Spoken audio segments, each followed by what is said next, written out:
The batch and serial number of implantable prostheses and medical devices are recorded in the patient's medical record, the master logbook, and the research summary.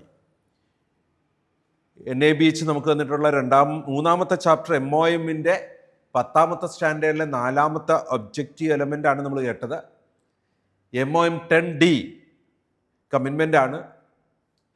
നമുക്ക് ഈ ഒരു medical ഡിവൈസസിൽ അല്ലെങ്കിൽ പ്രോസ്തോസിസിൽ ഉള്ള manufacture informations, type, size, batch, serial number തുടങ്ങിയുള്ള വിവരങ്ങൾ പേഷ്യൻറ്റിൻ്റെ medical റെക്കോർഡ്സിലും discharge സമ്മറിയിലും നമുക്ക് ഇംപ്ലാൻസിനെ കുറിച്ചുള്ള log ബുക്കിലും ഉണ്ടാവണമെന്ന് വളരെ സിമ്പിൾ സ്ട്രെയിറ്റ് ഫോർവേഡ് ആയിട്ടുള്ള കാര്യമാണ് ഇവിടെ പറയുന്നത്.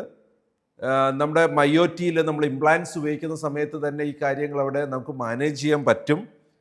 ഇനി നമ്മുടെ ഹോസ്പിറ്റലിൽ കൊണ്ടുവന്നിരിക്കുന്ന ഇംപ്ലാൻസിന് ഇത്തരത്തിലൊരു സ്റ്റിക്കറൊന്നും അതിലില്ല എന്നുണ്ടെങ്കിൽ നമുക്ക് നമ്മുടെ ഹോസ്പിറ്റലിൽ അത് ക്രിയേറ്റ് ചെയ്യുന്നതിന് ഉള്ള ആ ഒരു ഐഡൻറ്റിഫിക്കേഷൻസ് മാനുഫാക്ചറിങ് ടൈപ്പും ബാച്ചും സീരിയൽ നമ്പറും ഒക്കെ ക്രിയേറ്റ് ചെയ്യുന്നതിനും അത് സൂക്ഷിക്കുന്നതിനും ഈ റെക്കോർഡ്സിലെല്ലാം കൊണ്ടുവരുന്നതിനുള്ള സംവിധാനം ഉണ്ടാവണം.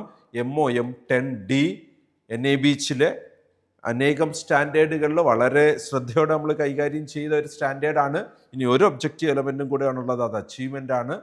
ഇവിടെ കമ്മിറ്റ്മെൻ്റ് ഒബ്ജക്റ്റീവ് എലമെൻറ്റ് പറയുന്നത് the batch and the serial number of the implantable prosthesis and medical devices are recorded in the patient's medical records, discharge summary and the master logbook.